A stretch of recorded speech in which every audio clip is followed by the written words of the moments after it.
Right, all you up-all-nighters, you insomniac TV watchers, gamers, grapplers, and drivers, and especially you streetlight crusaders from all around the world.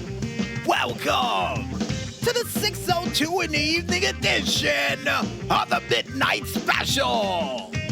I am your insomniac host from the East Coast, DJ Smokey, bringing the best from the North, South, East, and West that the world of music, games, and wrestling has to offer. And seeing the fact that we are wrapping up your final Tuesday night for this month of adventure with one hell of an adventure that may have led to a power outage, we might as well waste no time and explain to you guys what's going to happen on this very special month-ending late-night adventure edition of the Tuesday Night Special.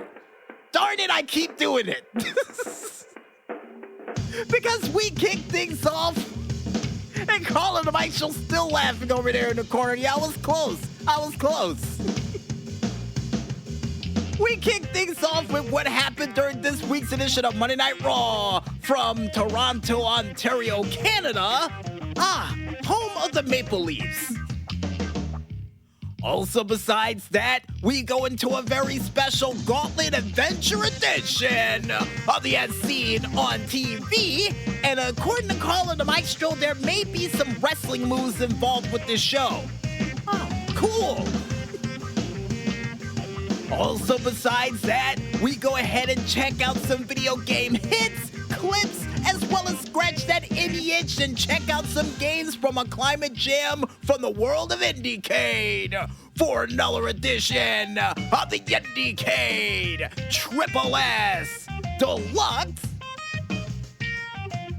Then we find out what sort of crazy weather we can expect for this last week of this month of adventure, and what sort of adventure Dan the Weatherman Sue's gonna take us on for this week while he tells the weather for another edition of the Weather Update. And according to Colin the Maestro, yeah, with that fancy outfit he's wearing this week, it's gonna be something outrageous. Yeah, you beat me to the punch before I can say that. Then finally, last but not least, and hopefully before the sun rises or the power goes out again, we wrap up this show yet another edition of the Indie Report, which is me giving you guys local concert information from local artists performing in a local area live near you, with 2 news stories involved as well too. Yeah.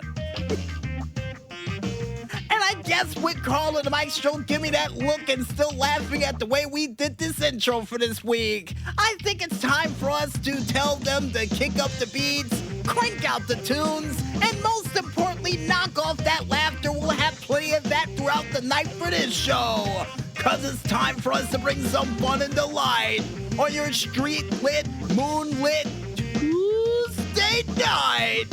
Only here, right here on the Midnight Special. So let's get this streetlight show started, folks.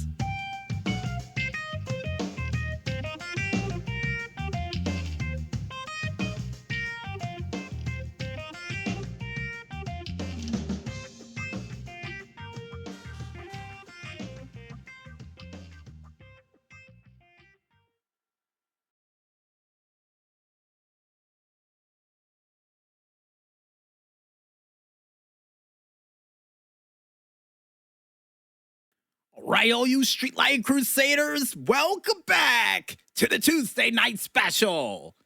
Darn it, I said it again. You know, at this point, Carl and the Maestro said that 4-week experiment might be going down the drain, because if you say Tuesday Night Special one more time, we just might change the show back to what it once was. And I wouldn't blame you. I really wouldn't. Now, before we truly kick things off, folks, unfortunately, a power outage happened. The broadcast got cut short. We had to wait for the lights to turn back on, and here we are now with blue lights all over the place, signifying that the power has come back on. And the fact that we had to switch from our phone onto this to get things going again is absolutely ridiculous, but at the same time, one hell of a backup. And according to Carla the Maestro saying back up, yep, that's exactly what I said, back up, which means that the screens are back up on, which means now it's time for us to go and find out what happened during this week's edition of Monday Night Raw from Toronto, Ontario, Canada. Yeah, unusual lead up, but I do appreciate the assist before I do what I do best when we usually go to Canada. So, excuse me, people out there in the wonderful Great White North, because me. Oh, Canada, your land is made of cheese. Ah, yes, I had to do it. Yes, Carla the Maestro, I had to do it. But besides that Canadian shout out for a song we've been doing since we were in, give or take it, 4th grade, Monday Night Raw would kick off with none other than Solo and LA Knight. Yeah. Not only seeing Solo thanking LA Knight, but at the same time, LA Knight, prior to Solo's arrival, immediately addressing the situation that's been going on with the warning he got from Solo from his family, but also the fact that he's been trying to go for the World Championship, and after hearing Roman Reigns saying, oh, get in a tournament and earn your way there, for a tournament to have him not involved, and the fact that ever since he's been trying to go after that world title with Roman winning it on his own, he set up every obstacle and barrier known to man in front of LA Knight to prevent him from becoming world champion, which at this point, he's got a point. But the fact that you would see LA Knight teaming with the man who did at one point cost him a world championship feels like we're in a parallel universe. And at the same time, Solo would thank LA Knight and would tell him that, yeah, not only with everybody saying for LA Knight to say, hey, you stole 2 of my lines already by saying the yeah, and even the let me talk to you, but you're not taking that from you, so this is your warning shot. Pew! But one person who wouldn't think this was a laughing matter would be the Usos, who after being appointed as captains now and letting that, I guess, pepper jack ring around their neck get to their brain, decided to say, you know what? You think you're a funny guy, right? Well, now you got consequences coming to you, so this is your warning shot. Blow! And then Solo, good old Solo, would decide to do the Matrix to avoid the warning shot for Corey Graves to say he thinks he's the one. Which made it even funnier, and at the same time, Jay would immediately address him saying, oh, you out here doing the Matrix thinking you funny, huh? Well, how about we run the play tonight and just get in the ring and beat you? Only for Solo to say, oh, dude, so you want to fight? All right, well, we can fight tonight. And that would take place later on the night, but prior to that fight, we would hear something from Jacob telling Jimmy and Jay, you know, I don't take orders from you, and I damn sure don't take no orders from you, punk-ass Jay. And what orders I took was from the tribal chief, and I decided to run the play, and that's the reason why I stayed over in the corner. Now, granted, that wasn't the exact same thing that he would say, but it brings up a point why in the world he stayed there and listened to Roman Reigns' orders. And Jimmy and Jay, once again letting that said bell pepper necklace around their neck get to their brains, would tell Solo, yeah, you know what?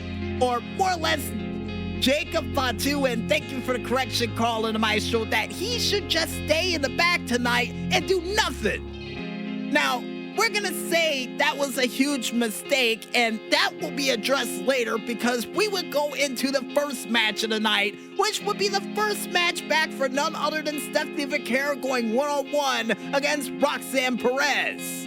But usually with the Judgment Day, it's never really one-on-one because right after we would see the SPB from Stephanie Vaquero and that she would try to go for the Inferno dive that she usually goes for off the top rope, Raquel would be right there to distract the ref, Liv would be right there to knock her off the top rope, for the man to come around in the form of Becky Lynch to immediately take out Liv, for Raquel to get kicked in the gut by Raquel, or more or less Stephanie Vaquer, and then get rocked into those stairs. And speaking of people getting rocked, we would see Roxanne back into this match trying to go for her springboard moonsault out of the corner, only for her to get caught with the devil's horns. And yes, that's what we're going to call this move, the butterfly lung blower by Stephanie Vaquer, that I almost called the McMahon, who would win this match via pinfall. The next thing to take place after that victory in typical Judgment Day sore loser fashion would see Liv Morgan trying to get in the ring to beat up Stephanie Vaquer, for Becky Lynch to play Acolyte Protection Agency and immediately toss her like she was nobody's business out of the ring and into the timekeeper's area. And then would immediately address her, telling her, not only do you owe me once, but you owe me twice. And she would say that to Stephanie Vaquer too. The next match to take place on Monday Night Raw, but not before a vignette from Lola Vice, who's going to be making her way to the main roster as of the 14th of September. Good date. But the next match to take place will be another leg, a part of the said tournament to decide who's going to fight Roman Reigns in Mexico City, seeing none other than Dragon Lee going one-on-one against Rey Fénix. During this high-flying, high-octane match, we would see an Operation Dragon getting countered into a Brain Buster by none other than Rey Fénix. But then he would continue things onward by pulling off double knees over in the corner, and then would try to go for the Buster on the corner of the Mexican variety, but unfortunately would get countered into a pin and into a Styles Clash, both for near fall. But ultimately, this match would come to an end again, as we would see Rey Fénix once again rising from the ashes during this match with not only an enziguri, a super kick, and then a spinning version of his Mexican Buster to bust up the chances of Dragon Lee making his way any further through the tournament via pinfall. And after that said tournament match that would blow up in the face of none other than Dragon Lee, we would see a contract signing between none other than Braun Breaker and Oba Femi. And Oba would say, you are one angry orange man, and would say that if you were around when John Cena was around, you would have been the next guy. If you were around in 2015, or whoever in the world was around, which felt like forever at this point, yeah, around 11 years ago, whoever was the man then and you were there, you would have been the man. But around these times and ages in the year of 2026, when I'm around, unfortunately your chances of becoming the future around here went down significantly, despite all the math you know. So he tried to bring Steiner math into this, and Braun Breaker, who was already pissed enough as is, would then say, you might cast a big shadow during your entrance, but at the same time, in this ring, I'm gonna own you, and I'm gonna cast a shadow over you for the one that you weren't able to beat around here to be the undisputed future of this business. Why in the world is this starting to sound like something Seth Rollins would try to do? But either way you look at it, we would see immediately after that Braun Breaker saying, you want to sign the contract, or should your daddy sign it for you? And would hand the contract over to Paul Heyman for Paul to say, why are you doing this? Why are you bringing me into this? What is wrong with you? Only for Braun Breaker to constantly yell at him, sign the contract. Sign it for him, Paul. Sign it. Sign it. And then right as he was screaming at him, would immediately take the low road and a cheap shot to Oba Femi, and would even get Austin Theory involved into this cheap shot tactics that he would do for both of them to get handled, because you're gonna need an army to take out that man, for Braun Breaker to get clotheslined out of the ring, and for Austin Theory to get tossed right directly to the table. reminding me of something that probably would have happened in a college dorm. And according to Carla the Maestro, you're probably right, but that would be a ping pong table, and it would probably be something along the lines of what? Beer pong?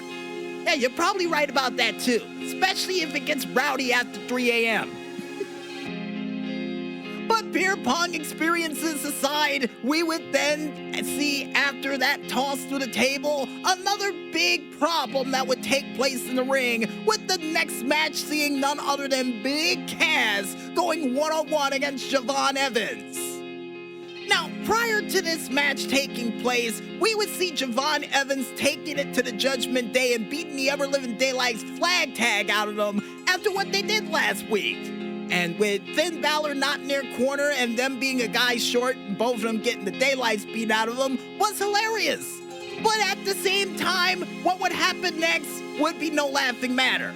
Because despite the best efforts of Javon Evans during this match, doing that super dive over the barricade and beating the brakes off of Big Cass, getting a little bit of revenge after the 3 separate weeks he would get attacked by the big man, we would then see Big Cass once action got back inside the ring. Yeah.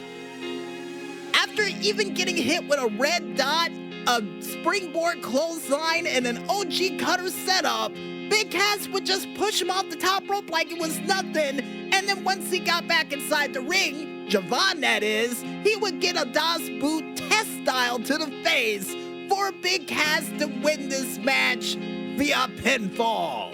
And his first match back on Raw and in WWE in well over 8 years.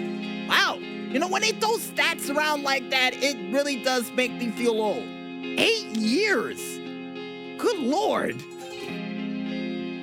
But outside of that 8-year time warp I just felt after saying it on a multitude of occasions, we would see after Big Cass getting out of the ring, Dominic and JD once again in typical fashion just beating the daylights out of Javon right after Big Cass already did all the heavy lifting. Not only seeing JD using that planet-sized head of his to headbutt Javon twice for JD to hold down the legs of Javon, for Dominic to get off the top rope with a frog splash to send the message to none other than Javon Evans. Really? You guys don't got anything better to do? I know Dominic next month has to defend the AAA championship, but nothing else better to do tonight. All right, got it. But besides that bit of a sneak attack, and after that, we head backstage to see Sol Ruca excited next week for a rematch for her Intercontinental Championship that's being held by Raquel and barbed wire that's around it still. But outside of all of that, Io would be in her corner and say, "I'm happy for your title shot too, and good luck," only for Lyra Valkyria to be there and say, "Oh, you beating me last week? It's water under the bridge. But after you messed up her face, she's gonna be after you. So how about you give me the title shot?" Only for Lyra to get the answer of no and say you gotta earn it, for her to say, you know, Bayley used to say that about things. Bayley used to say I should earn things, and just walk off. And at the same time, with the makeup she got on her face, looking like the girl from, I can't remember, that other girl who was in Sleepy Hollow, or, you know what, not only Sleepy Hollow, but Sweeney Todd as well, too, with the weird-looking makeup that make her look like a killer. Yeah, and I got a feeling in the near future we may see her with a switchblade in hand trying to take somebody out. I would not be surprised.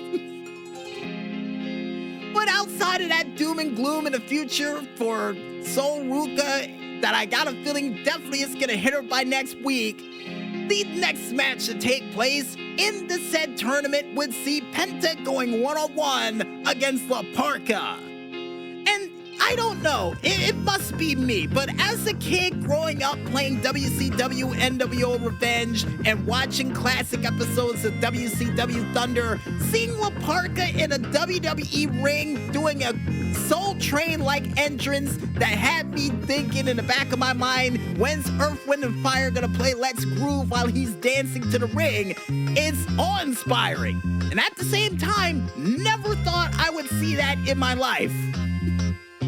But outside of being awe-inspired by the entrance during this said contest where action will go back and forth, we would see Penta taking this match extremely seriously, not only hitting a front drop kick, rocking La Parka, but then hitting him with a handstand drop kick out of the corner for a near fall. Then seeing La Parka come back during this match with a tilt-the-world DDT for a near fall. Penta driver, no dice, Spanish flylight by La Parka, nothing doing. But what would end this match would be a sacrifice in the form of that arm breaker that Chad Gable felt before, and a Mexican destroyer for Penta to win this match and go on to fight his own brother in the future via pinfall. Now, if I remember correctly, the last time these two fought against each other that I can remember would have to be in either AEW or in Lucha Underground. I don't remember.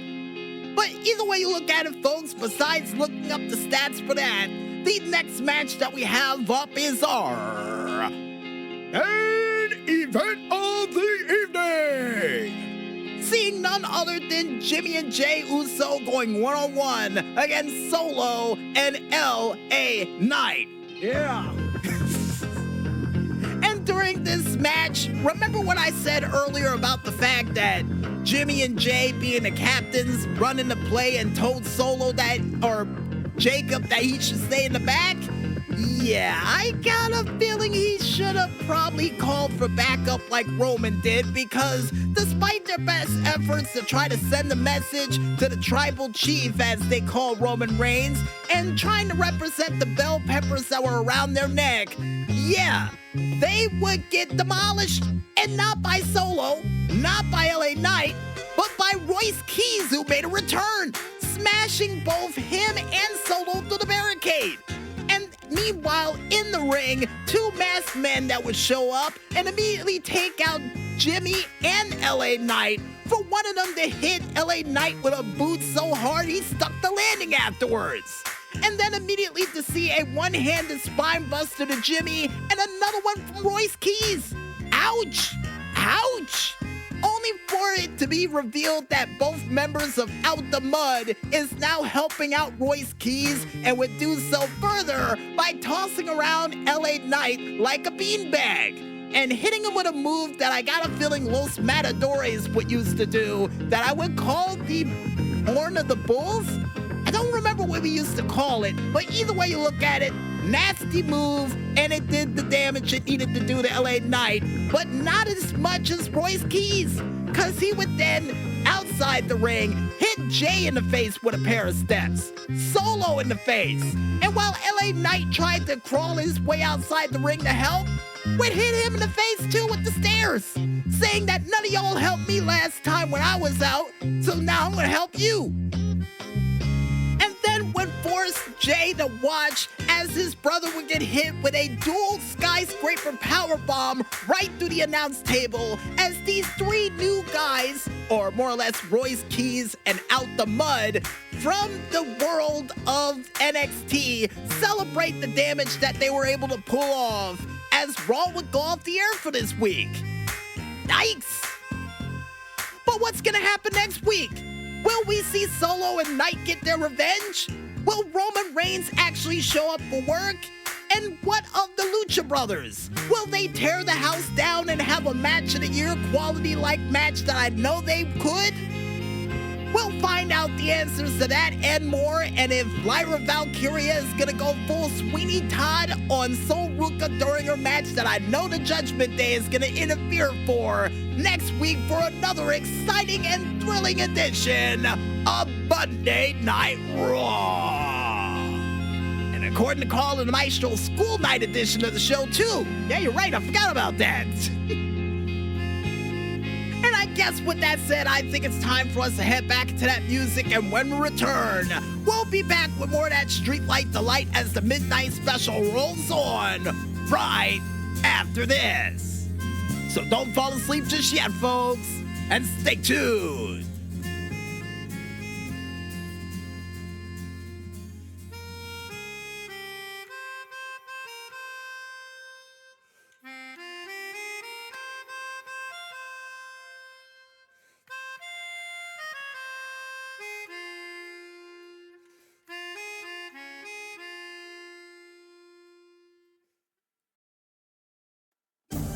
Alright, all you Insomniatic TV channel surfers out there tonight, welcome back to the Midnight Special. And now it's time for us to go into yet another tribute to Adult Swim edition of the As Seen on TV, and the show we have up on the plate to wrap up this month of adventure for this year is none other than the show that Carl and Michael said we should have led with. None other than Apollo Gauntlet. And we almost did lead with it, but you told me otherwise. But before we end up in a back and forth argument, folks, the meat and potatoes of this said show would feature none other than Officer Paul Cassidy, a Canadian police officer who would end up in an experiment thanks to Dr. Bingen, hopefully I got his name right, who would end up sending him to another world for him to try to figure out his way back home. And with those meat and potatoes out of the way the best way we could, what do I like about this show? Well, for starters, the fact that this show was produced by Mondo Media and had several different other episodes listed on their website and was a part of the said broadcast of 6 Point Harness along with Mondo Media, which was its first televised series as a production label. Nice! Well, at least for 6 Point Harness, according to Carl and the Maestro. And unfortunately was not picked up for a second season. I hate to spoil that, but didn't really get picked up for a second season, but was absolutely funny to me, and my sister nearly refused for me to watch it until she saw an orc take a pile driver during episode 1. But outside of that bit of factoid business, folks, another thing that I loved about this show would have to be the people that were featured during it, which would be none other than Miles Langlois, who would be none other than Apollo Gauntlet himself for 6 episodes during this said show, but would also be featured as a writer a part of said show for Apollo Gauntlet, but was also a writer a part of the Toon World Express for 2 episodes in 2026, was even a writer for Micro Nice back in 2002, and a part of I Got a Videotape back in 2016 as a writer as well too. Next up after that, the legendary cartoon man himself, Tom Kenny, who would be a part of this said show as none other than King Bellinus, but would also be none other than SpongeBob SquarePants for forever at this point, for well over 349 episodes since 1999, but was also responsible for playing the voice of Rabbit and Winnie the Pooh, Wheelie in the Transformers Michael Bay series, and as well as being a part of Batman Cape Crusader as Eel O'Brien, a doorman, and Firebug, and was even Squanchy for 35 episodes, a part of Rick and Morty, as well as Gene and a tour guide. Nice! Oh, and before I forget, also played the Ice King, a part of Adventure Time. But outside of him, you would also have none other than Ryan Queaton, or Kawatan? According to Carl and the Maestro, you're better off with the second one, who would play the role of none other than, and Carl and the Maestro a little bit confused, but he would play Super Knife during this.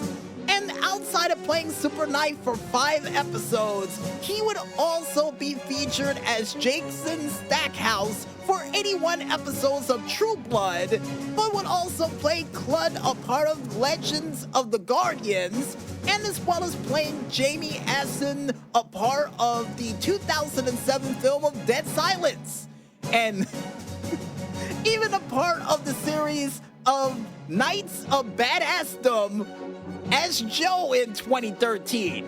And yes, Carl and the Maestro, we will be talking about that in the near future, mostly because of the title itself. Also would be a part of Primitive War as Baker back in 2025, and even Phillips in 7 Snipers in 2026. Next up after that, you would see none other than Betsy Serrato, who would play play the role of Rubus, a part of this said show, for well over 5 episodes, but would also be featured as Joe Serpent, an additional Baker's Dozen gang, a part of Puss in Boots: The Last Wish back in 2022. Even playing Chef Ida, a part of the Outlaws in 2023, a graduate, a part of the To-Do List back in 2013, and even playing Squeezy, a part of the 2022 video game of High on Life. Heard they had a sequel for that. And according to Call of the Maestro, why yes they did. Then you had next up on the plate none other than the man, the myth, the legend himself, James Urbank. And the reason why we put that title on this man's name is because not only he would play Ordino Bellinis, but also would play none other than Dr. Bidgen, but was also none other than Dr. Thaddeus Venture, a part of the Venture Brothers. For the whole series and the part of the film that we still need to talk about in the near future. But also was none other than Kurt, a part of the 2023 film of Oppenheimer, even a part of The Fablemans as Grandview High School principal, and was even featured as Robert Crumb, a part of American Splendor, back in 2003.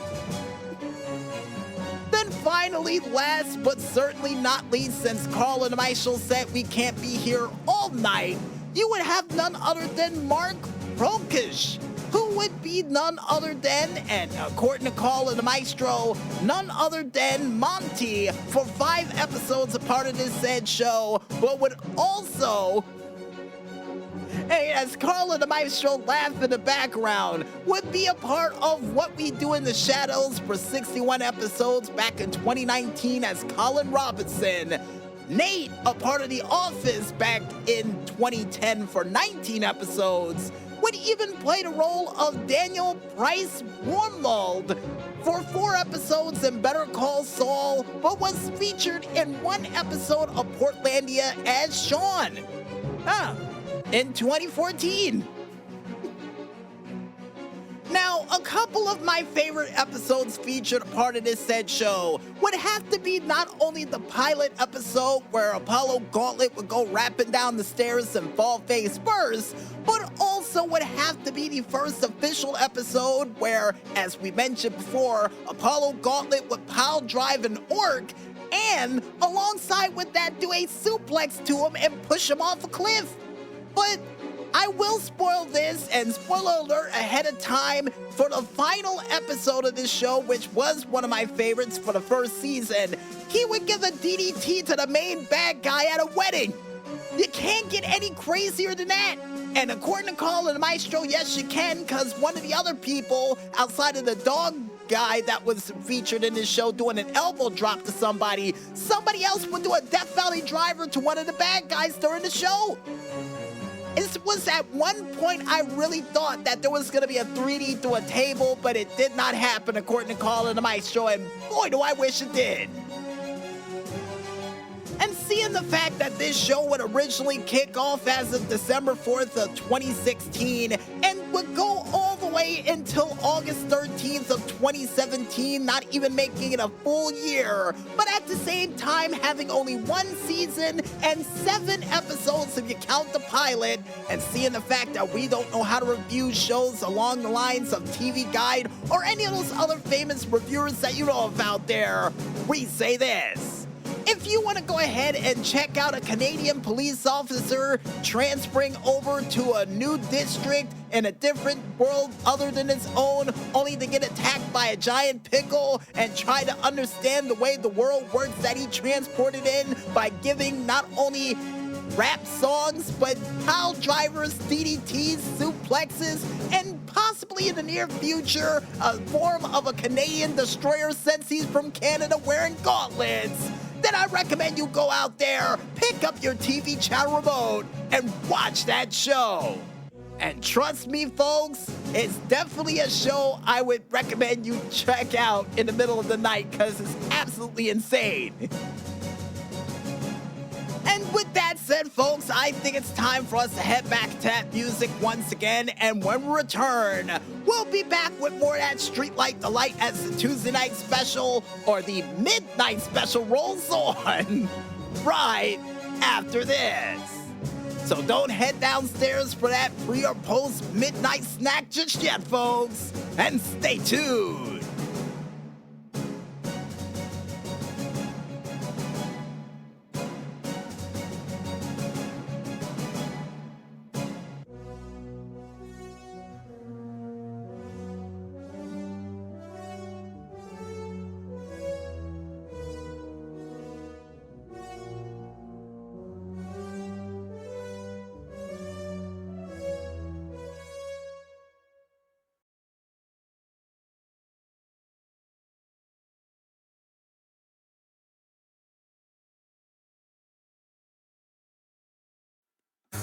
And we're back with the Insomniatic show that might be changing its name back by next week, only known as the Midnight Special.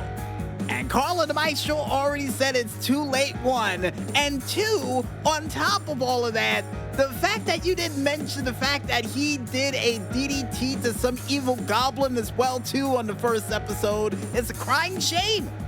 Yeah, but I thought he did the suplex and pile driver to that one guy before throwing him off the cliff. But, oh yeah, I forgot he did do a DDT and the guy spun out of his shoes.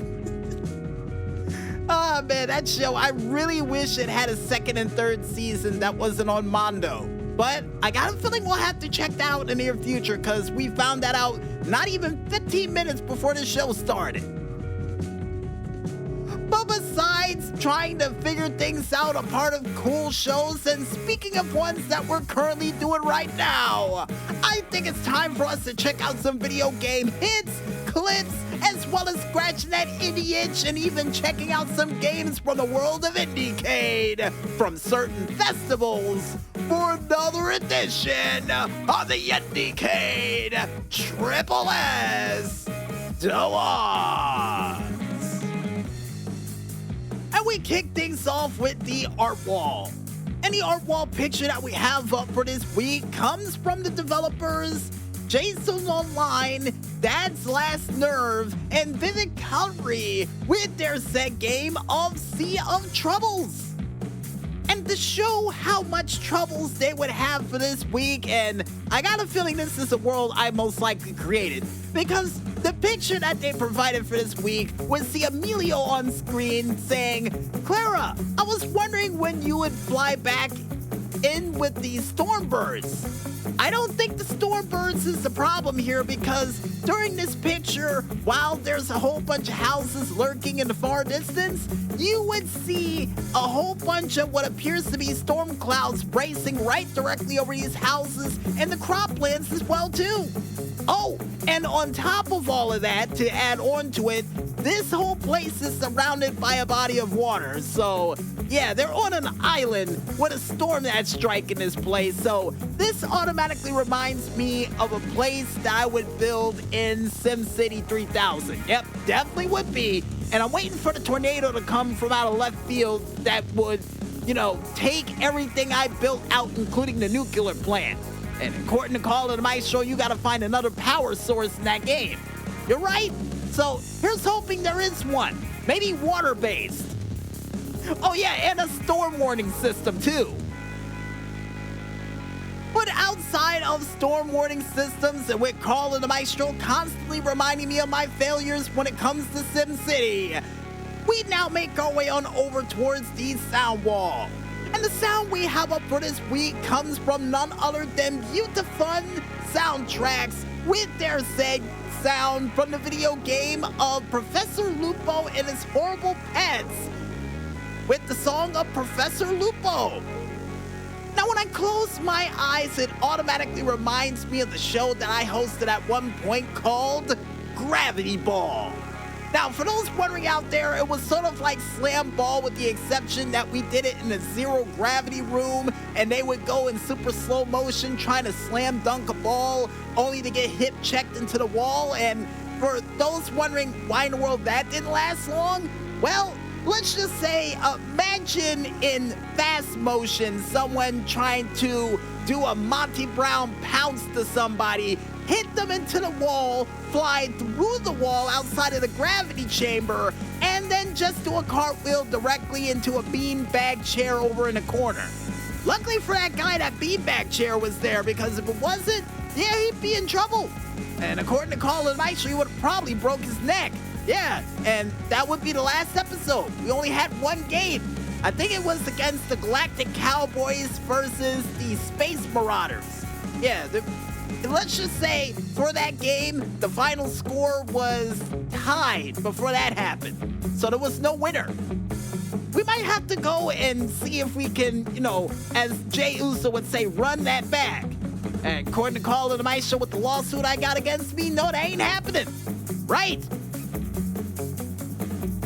But besides another pending lawsuit we gotta worry about around here, we now make our way on over to the Screenshot Saturday Showcase. And the Screenshot Saturday Showcase we have up for this week comes from none other than Flabamo and AP3924 with their set game of Flood Buds. And to prove how much of a flood you gotta worry about, the screenshot that they would provide for this week would show the logo in the upper left-hand corner of Flood Buds in blue and yellow, or is that blue and orange? According to Colin the Maestro, either color would be acceptable, but would also show the high score of 0 on the screen, enter or A to start it, or escape anytime with the escape or minus button with a giant hatch right in the center of a whole bunch of water that is lurking about. Now, this automatically reminds me of that drain simulator, mostly because of that one drain in the center. Now, here's hoping you could use that to help you drain out the water, and if not, maybe a bucket or, I don't know what else, a pump? And according to Colin Maestro, not too entirely sure if you can use the pump, but the bucket might be a good idea. Yeah, it would only take me about, 5 years to empty that all out? Yeah, just about 5. So yeah, great idea. But outside of that bright idea from Colin Maestro, I think it's time for us to make our way on over toward a couple of more games from the Climate Jam for this week. Another 8-pack, folks. And the first game we have up comes from Gadio Jamoni, or Jamoni? According to Colin Maestro, we'll go with the second one with their set game of It Takes Time Dream Team. From the developers Zen Ring Supreme Z with their set game of Climate Jam Reduce, Reuse, Recycle. And with a power plant that Colin Maestro wanted to point out to me, but leave me alone. Anyway, next game after that from Leaf Light Studios with their set game of Green Arsenal. From the developers Hecto Pondev with their set game of Antarctic Odyssey, The Battle for Zeta. From the developers Johnny Fisher with their set game of Green Lantern. Awesome name for the game, by the way. Anyway, next game after that from the Nile Padrig with their set game of Saran Gardner. From the developers Explorer with their set game of Graft. And finally, last but not least, from the developers AOM 092 or 082 according to Colin Maestro, off by 10 with their set game of Cool Grass. And with that, folks, we now make our way on over to a couple of those indie games to scratch that indie itch you got for tonight. And the first game we have up comes from Nos212172 at gmail.com with their set game of Some Sprunky Mods. From the developers Scroll Play with their set game of Jaywalkin', the TikTok live interactive game. Fungus Mundos with their set game of Jump Army.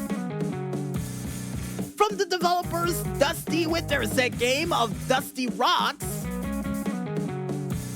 From the developers Giovanni Bernal with their set game of Pato Ventura. From the developers Asus 28 with their said game of Monster Girl Dungeon. Mango Frost with their said game of The Masked. Creative Vargi with their said game of Galantas de Lemon versus Normies. And finally, last but not least, from the developers, New Fire game with their said game of Sovereign's Crusade Alpha. And according to Colin, I'm sure we can mention 2 more games. And next game we have up from the developers, Warp Speed Entertainment with their said game of Carney Life Sim. And now, finally, last but not least, from the developers, Storm Wizard Studios with their said game of Fate of the Crown. Now, if you guys and gals out there want to go ahead and check out any other cool games that are out there to help you scratch that indie itch you got for tonight, then you can go ahead and head on over to the itch.io page of one man only known as itch.io under the games section to check out all those cool games and more for yourselves. And trust me, it may be there for a while. It's got 1 million of them, 1.5 million of them. If you also want to go ahead and check out any other cool games that was featured a part of the Art Wall, Sound Wall, Screenshot Saturday Showcase, or even have your games featured over there as well, or check out the well over 50 games from the Climate Jam for this year, then you can head on over to the indiecade.tumblr page of one man only known as indiecade.tumblr.com, or head on over toward their Facebook page known as Indiecade, or even their Twitter, Flickr, Instagram, YouTube, Discord, Itch page, Twitch page, even their SoundCloud and Steam Machine page and website that are all named the same, but it's just as critically acclaimed, only known as, you guessed it folks, Indiecade. And I guess with that said, I think it's time for us to head back to that music and continue to listen into these diamonds that are rough as we try to turn your Tuesday night into a Friday night. Only here, right here on the Midnight Special. So don't fall asleep just yet, folks, and stay tuned.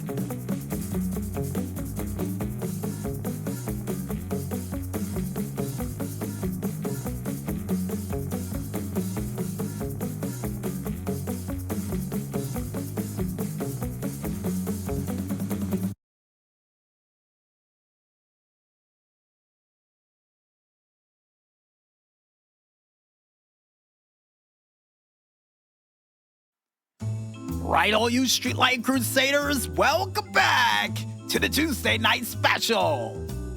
And Carla DeMaestro said, thank goodness this didn't last longer than the 2 weeks I thought it was, because they were going to make t-shirts and everything else, but said, since we're going back to the Tuesday Night Special, we'll just stick to the regular course.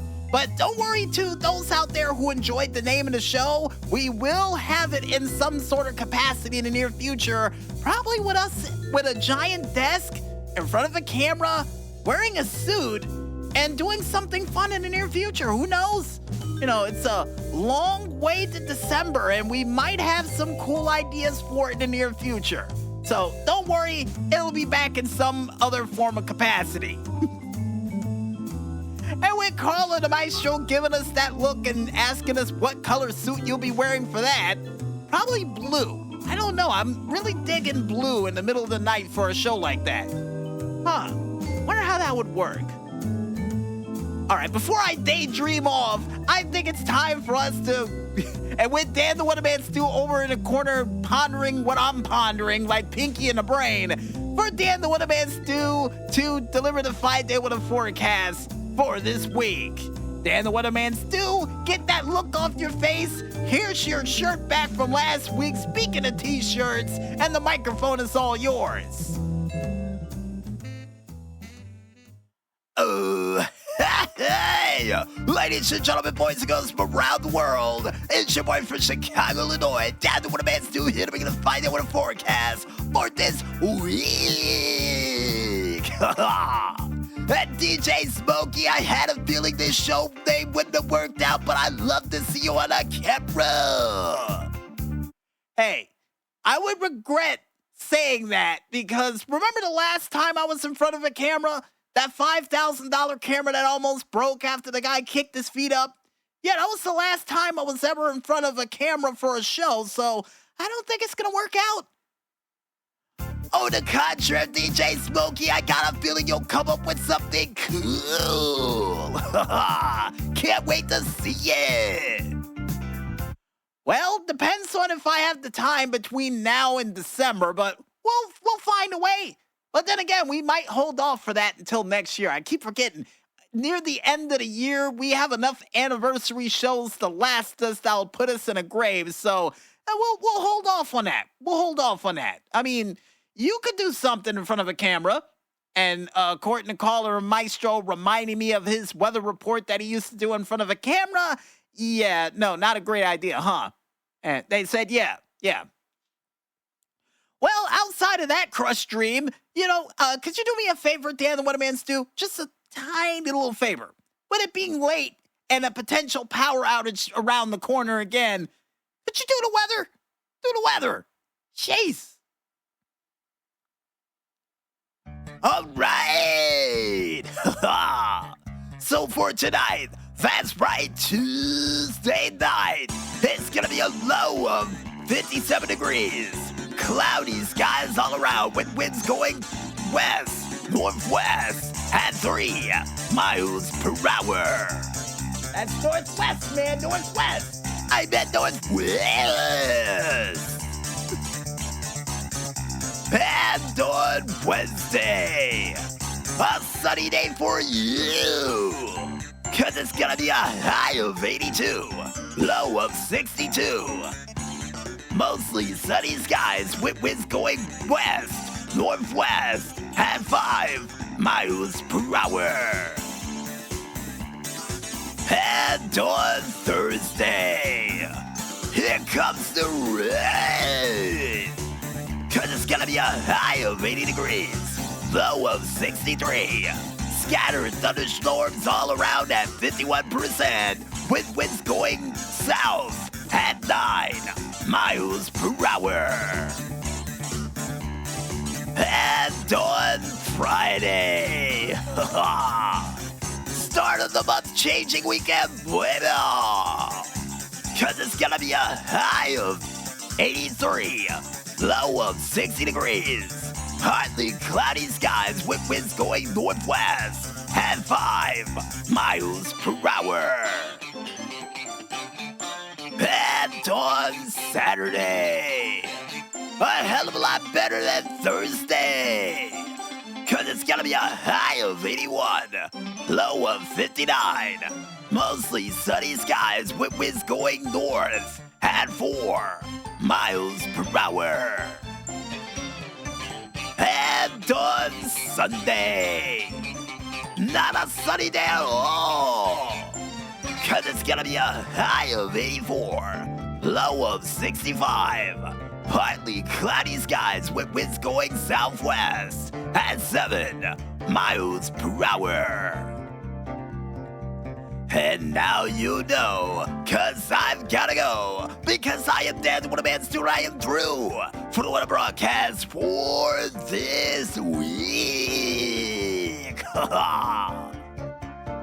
And now back to the man who's holding my t-shirt in his hand, DJ Smokey for the Midnight Special. Got it right on the first try. Yeah.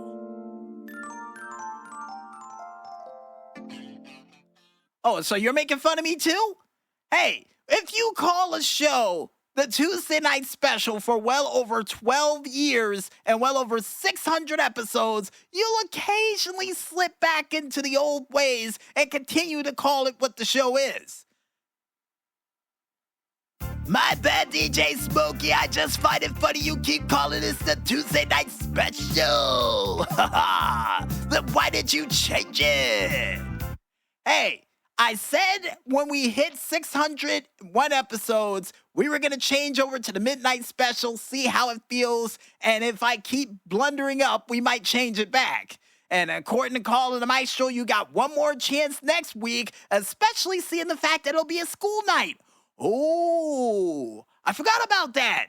Oh, for those who don't know at home, by the end of this month, it's going to be the first day of school around here. So, yeah, we might have to do a back-to-school show for that. Might involve some madness. Who knows? Who knows?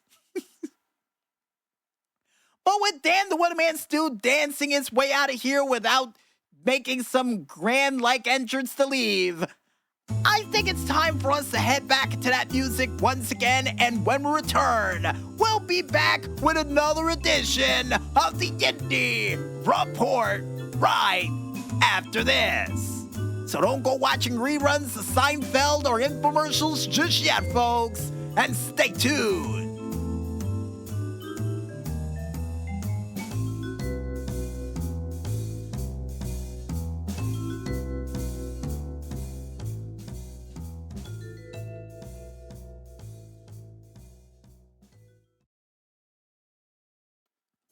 Right, all you Streetlight Crusaders, welcome back to the Tuesday Night Special. And yes, right after we just said the Tuesday Night Special, Carl and the Maestro said, that's it, next week we're going back to the old name. And I understand. Once again, like I said before, I truly understand. And not only that, but I got a text during the break from Dan the Weatherman Stu that the first bowling night is next week. What bowling night?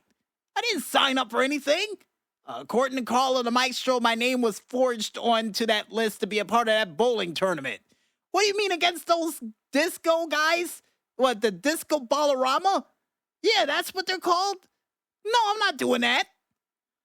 You know what? I'll figure it out later along with show name changes. I'll put that in my list of things to do this week. You know, outside of cutting the grass. But besides piling up chores and other things I need to solve before the end of this month of adventure, I think it's time for us to go into one of my favorite parts of the show. That's right, ladies and gentlemen, none other than the Indie Report, which is me giving you guys 2 news stories followed up by local concert information from local artists performing in local area live near you.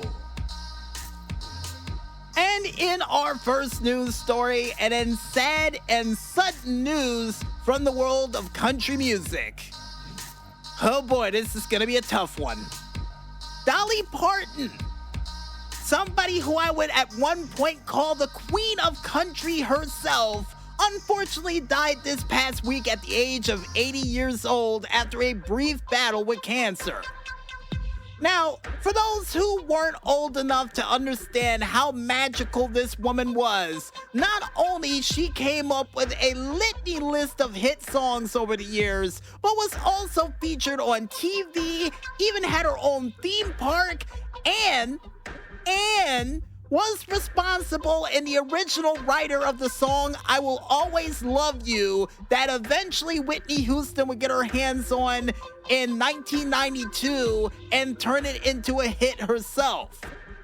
And yeah, outside of that song, one of my favorite songs that Whitney Houston, or should I say Dolly Parton, would do would have to be the song Jolene.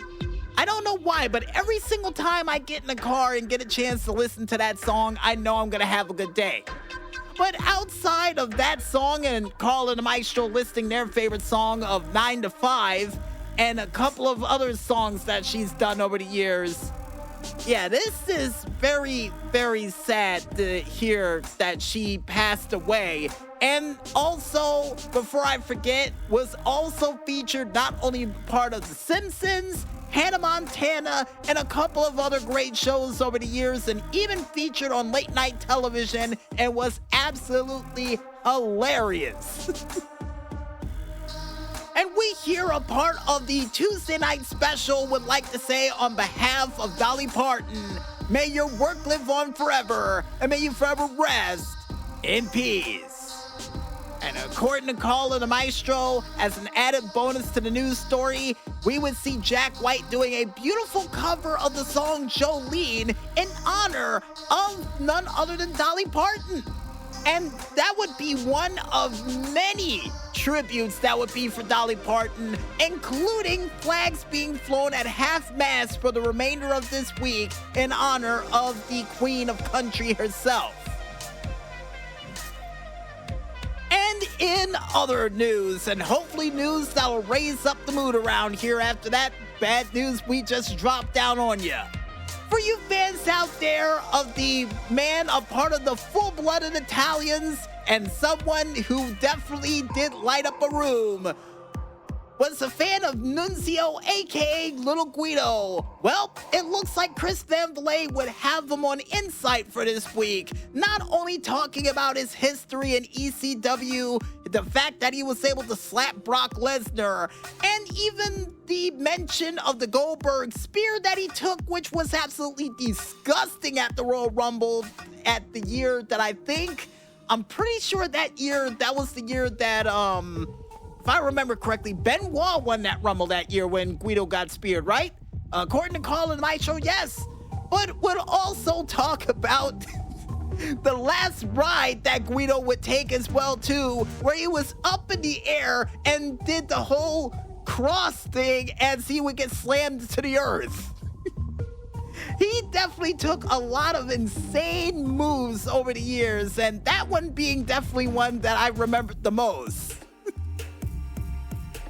And if you guys and gals out there want to go ahead and check out the insane interview with Little Guido, aka Nunzio, even about him being a referee at one point, then you can go ahead and head on over to the YouTube page of one man only known as Chris Van Vliet to check it out for yourselves. And with that said, we now make our way on over towards that concert information, where we kick things off with Wednesday, August 26th. And the first band we have up is Flint Blade, who's going to be performing at the Owendog Green in Owendog, South Carolina at 5 p.m. Trevor Finley is going to be performing at the Bootleggers Inn in Nashville, Tennessee at 6 p.m. Scott Southworth with Troy Costello and Pete Salas, as well as Lauren Mesquiti, who's all going to be performing at the Bluebird Cafe in Nashville, Tennessee at 6 p.m. John Starr is going to be performing at the Bayside Restaurant in Newport Beach, California at 6 p.m. Michelle Lundin is going to be performing at the Humphreys Backstage in San Diego, California at 6 p.m. Eric Johansson is going to be performing at the Sticky's Rock and Roll Chicken Shack in Little Rock, Arkansas at 7 p.m. Big Suit is going to be performing at Des Plaines Theater in Des Plaines, Illinois at 7:30 p.m. Gen Run with Generator, nice band names, is both going to be performing at the Music and Dance in Berkeley, California at 7 p.m.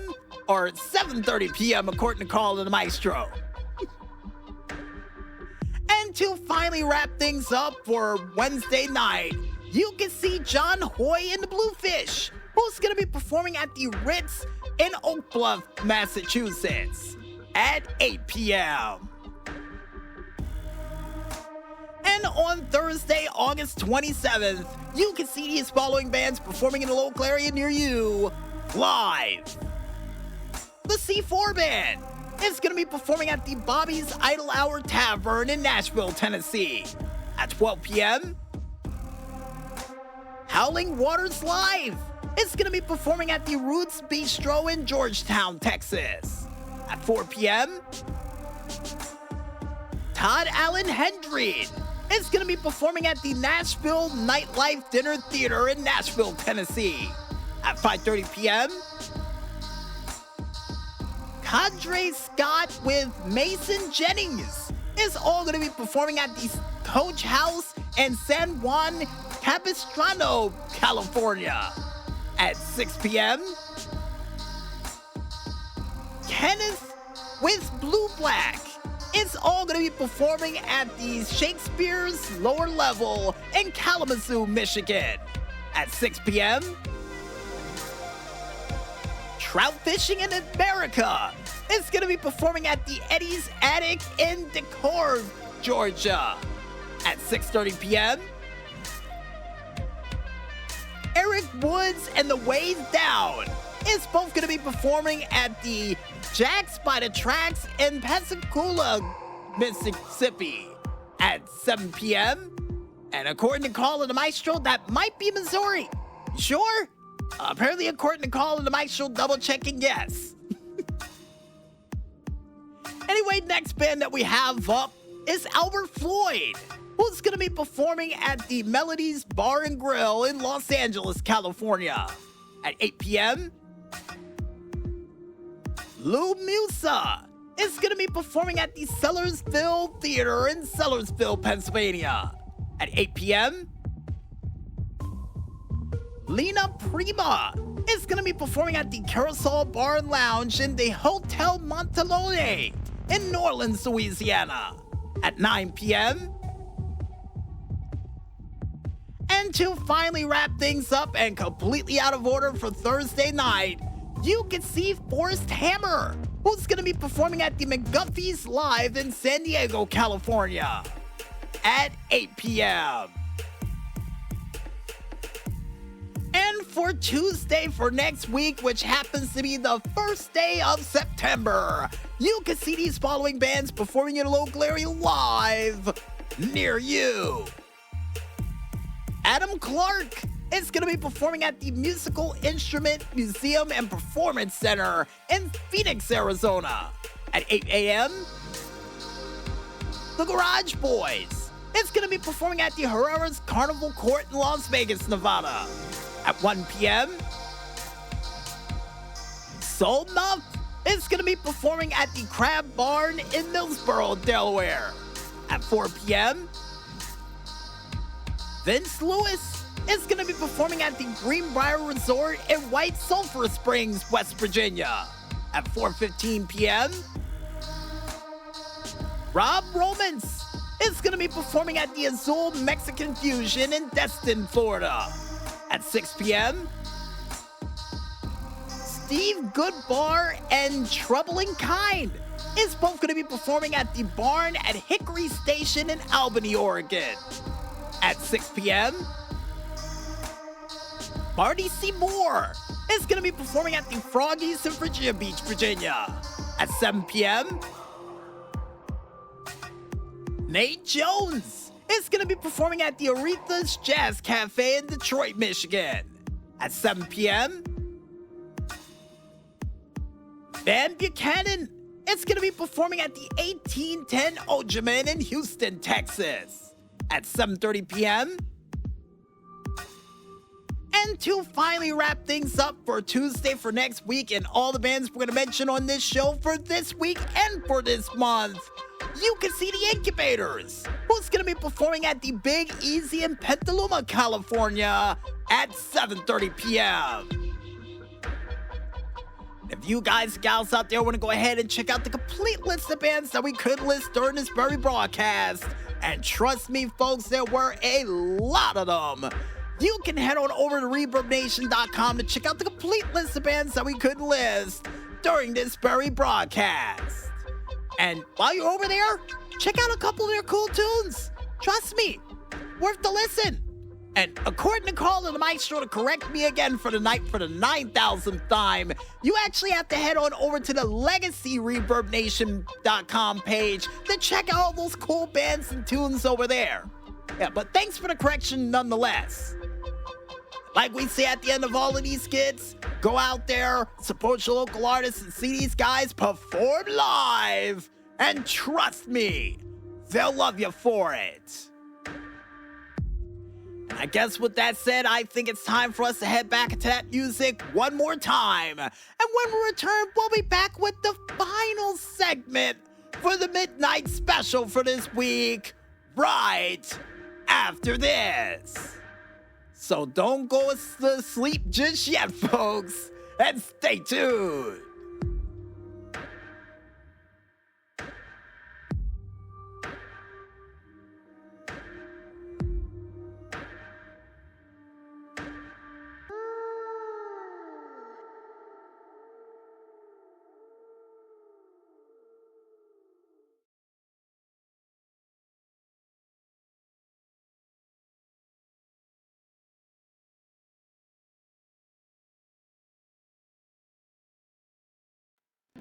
Well, for you Streetlight Crusaders, seeing the fact that we're fresh out of Streetlight Crusade all for this week and we've got to get out of here to get some more for next week's show, we might as well bring the Midnite special for this week and for this month of adventure to an emphatic close. But don't worry, if you're missing in that Streetlight delight that we were able to give you for this week, we got you covered, because you can catch this show again one more time, all the time. Our SoundCloud, Facebook, Instagram, Tumblr, and Live 365 pages still all stay the same, only known as Music Bullets Radio under the hashtag Midnite Special 602 or the Midnite Special 602. We're still trying to decide on that one, but with Colin and Nigel saying we're going back to normal by next week, you can pick whichever one you want. Alright, thanks. And if you guys and gals out there want to figure out what crazy and zany things we still got prepared for these remaining days of this summer of RPG, aka the month of adventure, heading directly into the month of sports that I almost forgot the name of, just like I almost forgot the name of this very show, and you can go ahead and check out our YouTube, Discord, Twitter, and Blue Sky pages, still all named the same, only known as the Delay Chip Devil 012. Before we head out for the night, we would like to thank, as always, you the Streetlight Crusaders out there for listening in to a very special late night month-end adventure edition of the Midnite Special. If you guys and gals out there like what you heard, go out there and spread the word. You know what? Like Apollo Gauntlet after rapping down the stairs for the pilot episode of the show. Yeah, you know, the PR department knows where we're going with this one, and they'll give me the thumbs up and at the same time ask me, you're not listening to rap? No, not this time, unfortunately. I know, after hearing me rap to Baby Cake's Home Alone, you think I would do this too, but no, not this time. And we would also like to thank you, the independent artists out there, speaking of rap, with the songs that you were able to provide for this week, a part of the Streetlight Delight edition of the Midnite Special. Like always, guys, keep those musical tunes coming. And and why? Because we believe you guys, that's why, and here's hoping they're provided for some form of rap that we will try to do down at Paris Stairs in the near future. And why? And Colin Nigel said, yeah, we know, because you believe in them, that's why. Well, that and plus we're going to need a lot of coordination so we don't trip and fall down the stairs. That's another reason why. And speaking of people who can come up with cool music to dance down the stairs to, we would like to thank our musical guest for this week, none other than Jason Club with his said song of Pet the Dog that was featured during the intro for this week's edition of the show.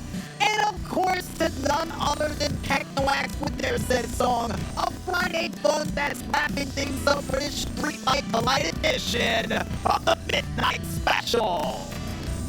Like always, guys, keep them coming, because you never know what show might need them in the near future. And plus, we can't wait to hear what you got coming down the tubes next. And finally, last but certainly not least, we would like to thank you, the independent gamers out there, for coming out with all those sweet video game hits and clips we had a chance to mention during this week's show. Like always, guys, keep them coming, because you never know what show might be coming around the corner next. Hint, hint, hint, hint. And I guess with everybody thanked, you guys fellas up there would go out. I'm DJ Smokey on behalf of Carl and Maestro for you up-all-nighters, late-night drivers, Insomniac TV watchers, gamers, grapplers, and Streetlight Crusaders, wrapping up the final free Tuesday night you have before a school night arrives, saying, we'll fix it in post. But most importantly, when there's smoke, there's fire. And we'll see you guys next week for a very special late night school night Sports Month Kickoff Delight Edition from a Tuesday night special. But until then, we'll see you next week. Go get some sleep, and good night, everybody.